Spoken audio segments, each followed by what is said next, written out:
नमस्कार, मैं हूं ज्योति। आप देख रहे हैं वागड़ वार्ता 91। बांसवाड़ा डूंगरपुर न्यूज बुलेटिन में आपका स्वागत है। प्रदेश और संभाग की ताज़ा तरीन खबरों के लिए हमारा चैनल सब्सक्राइब करें और बेल आइकन जरूर दबाएं। चलिए खबरों का सिलसिला शुरू करते हैं और सबसे पहले नजर डालते हैं अब तक की टॉप हेडलाइंस पर। बांसवाड़ा एसपी सुधीर जोशी ने ली क्राइम मीटिंग, कानून व्यवस्था की समीक्षा कर दिए सख्त निर्देश।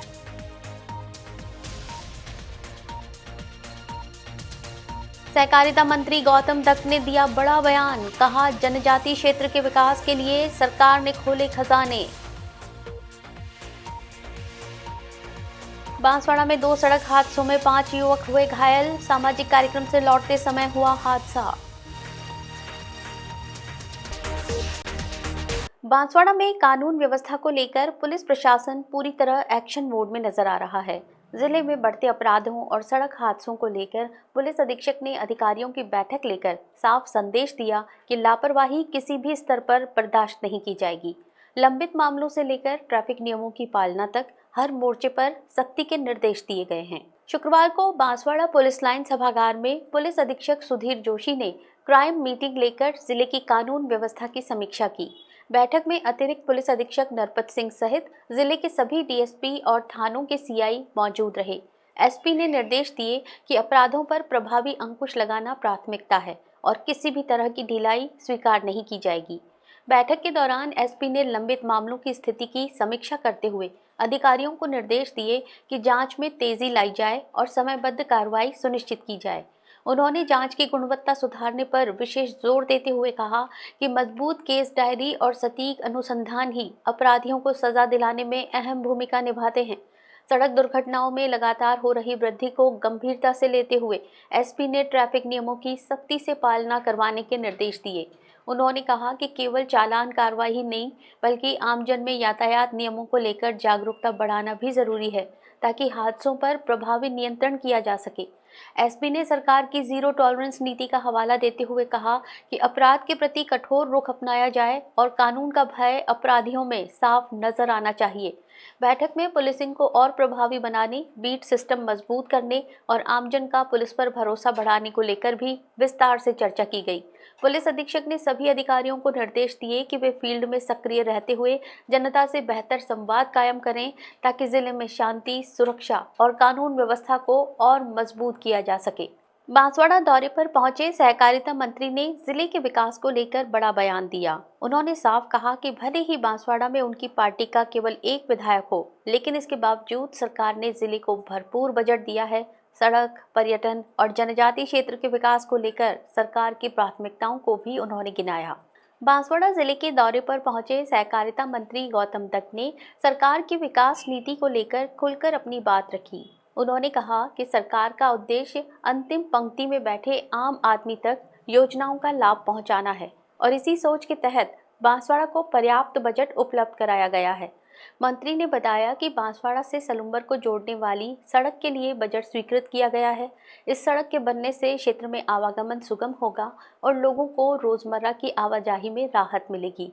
इसके साथ ही जिले में पर्यटन को बढ़ावा देने के लिए भी विशेष प्रावधान किए गए हैं, जिससे स्थानीय स्तर पर रोजगार के अवसर बढ़ेंगे और आर्थिक गतिविधियों को मजबूती मिलेगी। किसानों के मुद्दे पर बोलते हुए मंत्री गौतम दत्त ने कहा कि सरकार ने पहले किसानों की कर्ज माफी की और अब ब्याज राहत देकर उन्हें और सहारा दिया जा रहा है। उन्होंने इसे सरकार की किसान हितैषी सोच का प्रमाण बताया। मंत्री ने कहा कि कृषि और ग्रामीण अर्थव्यवस्था को मजबूत करना सरकार की प्राथमिकताओं में शामिल है। जनजातीय क्षेत्र के विकास को लेकर मंत्री ने बड़ा दावा करते हुए कहा कि पहली बार आदिवासी इलाकों के लिए 1700 करोड़ रुपए का बजट दिया गया है। इससे शिक्षा, स्वास्थ्य, सड़क और आधारभूत सुविधाओं में सुधार होगा। कार्यक्रम के दौरान भाजपा पदाधिकारी और जिला प्रशासन के अधिकारी भी मौजूद रहे। मंत्री ने भरोसा दिलाया कि आने वाले समय में बांसवाड़ा जिले को विकास की और भी सौगातें मिलेंगी। ये जो टीएसपी एरिया है वो भी हमारी सरकार के समय ही इसकी घोषणा हुई थी और सबसे ज़्यादा लाभ हमारी सरकार में मिला है। आज आप देखते होंगे टीएसपी एरिया जब से बना है तब से यहाँ के लोगों को, स्थानीय लोगों को आप देख रहे होंगे आज से 15 साल पहले कितने लोग नौकरी में थे, आज कितने लोग इन जिलों में नौकरी कर रहे हैं। तो कहीं ना कहीं सरकार इन क्षेत्रों पे कंसंट्रेट कर रही है। इसी वजह से जो है वो कहीं न कहीं ये परिवर्तन आपको देखने को मिले होंगे। अपने इन 2 सालों में निश्चित रूप से ये, चूँकि अभी भाई साहब ने भी बताया, ये टीएसपी क्षेत्र है, तो सरकार की प्राथमिकता रहती है जहाँ जो क्षेत्र हम दीनदयाल जी के विचारों को लेकर के आगे बढ़े, जो अंतिम पंक्ति में बैठा हुआ व्यक्ति जो है उसको हम कैसे आगे ला सकें। तो निश्चित रूप से जहाँ कहीं न कहीं पिछड़ापन हमें डेवलपमेंट में ले जाता है, तो उस पर विशेष रूप से सरकार का फोकस करके उसको आगे लाने का सरकार पे। बांसवाड़ा के रतलाम रोड पर शुक्रवार को 2 अलग-अलग सड़क हादसों ने इलाके में अफरा तफरी मचा दी। इन हादसों में कुल 5 युवक घायल हो गए, जिन्हें इलाज के लिए जिला अस्पताल में भर्ती कराया गया है। बताया जा रहा है कि सभी युवक एक सामाजिक कार्यक्रम में शामिल होकर लौट रहे थे। हादसे के बाद परिजनों में चिंता का माहौल बना हुआ है। वहीं पुलिस ने पूरे मामले की जांच शुरू कर दी है। बांसवाड़ा के रतलाम रोड पर शुक्रवार को हुए 2 अलग-अलग सड़क हादसों में 5 युवक घायल हो गए। जानकारी के अनुसार ये सभी युवक बाइक पर सवार होकर अपने गांव छापरिया से आड़ीभीत गांव में आयोजित एक सामाजिक कार्यक्रम में शामिल होने गए थे। कार्यक्रम के बाद लौटते समय रतलाम रोड पर उनके बाइक को एक अज्ञात बाइक ने टक्कर मार दी। टक्कर इतनी जोरदार थी कि बाइक सवार युवक सड़क पर गिर पड़े और मौके पर अफरा तफरी मच गई। राहगीरों ने तुरंत घायलों को संभाला और एम्बुलेंस की मदद से सभी को जिला अस्पताल पहुंचाया गया। अस्पताल में घायलों का इलाज जारी है, जहां डॉक्टरों के अनुसार सभी की हालत फिलहाल स्थिर बताई जा रही है।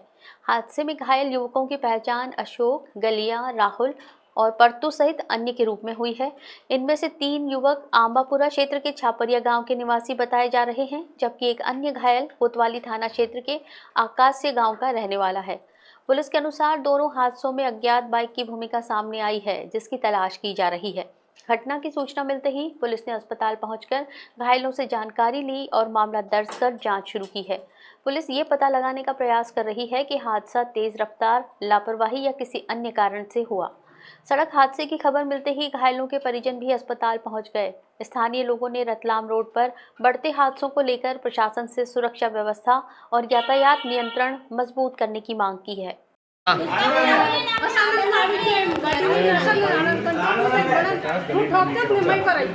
ये लोग तीनों एक ही बाइक पे थे? कौन से गांव जा रहे थे?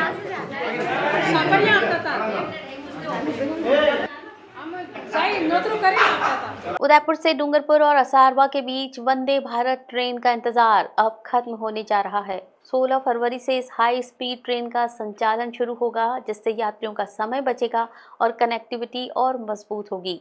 ये ट्रेन 280 किलोमीटर का सफर महज 4 घंटे 15 मिनट में पूरा करेगी, जो मौजूदा ट्रेनों के मुकाबले करीब 1 घंटा कम है। उदयपुर से डूंगरपुर और असारवा के बीच पहली वंदे भारत ट्रेन को रेलवे ने हरी झंडी दे दी है। रेलवे के मुताबिक ये ट्रेन सुबह 6:10 पर उदयपुर रेलवे स्टेशन से रवाना होगी। 6:43 पर जावर माइंस स्टेशन पहुंचेगी और 7:47 पर डूंगरपुर स्टेशन पहुंचेगी। यहां 2 मिनट के ठहराव के बाद ट्रेन असारवा की ओर रवाना होगी। वंदे भारत ट्रेन 9:05 पर गुजरात के हिम्मतनगर स्टेशन पहुंचेगी और इसके बाद 10:25 पर असारवा अहमदाबाद स्टेशन पर पहुंचेगी। वापसी में ये ट्रेन शाम 5:45 पर असारवा से रवाना होकर रात 10 बजे उदयपुर पहुंचेगी। इस तरह उदयपुर और अहमदाबाद के बीच यात्रा अब पहले से कहीं ज़्यादा तेज और सुविधाजनक हो जाएगी। उदयपुर सांसद मन्नालाल रावत ने वंदे भारत ट्रेन के संचालन को वागड़ क्षेत्र के लिए वरदान बताया।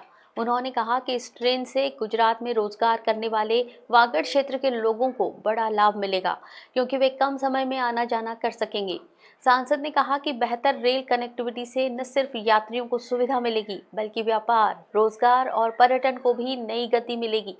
वंदे भारत ट्रेन के शुरू होने से उदयपुर, डूंगरपुर और आसपास के क्षेत्रों को सीधे गुजरात से तेज रेल संपर्क मिलेगा, जिससे क्षेत्रीय विकास को मजबूती मिलने की उम्मीद है। चलते चलते फिर नजर डालते हैं अब तक की टॉप हेडलाइंस पर। बांसवाड़ा एसपी सुधीर जोशी ने ली क्राइम मीटिंग, कानून व्यवस्था की समीक्षा कर दिए सख्त निर्देश।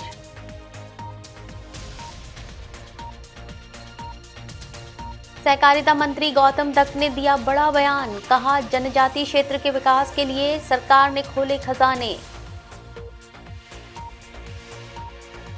बांसवाड़ा में 2 सड़क हादसों में 5 युवक हुए घायल, सामाजिक कार्यक्रम से लौटते समय हुआ हादसा। अपने स्मार्टफोन पर प्रदेश भर की खबरों से अपडेट रहने के लिए आज ही हमारा चैनल सब्सक्राइब करें और बेल आइकन जरूर दबाएं। फिलहाल इस बुलेटिन में इतना ही। दीजिए इजाजत ज्योति को। आप देखते रहिए वागड़ वार्ता 91। नमस्कार।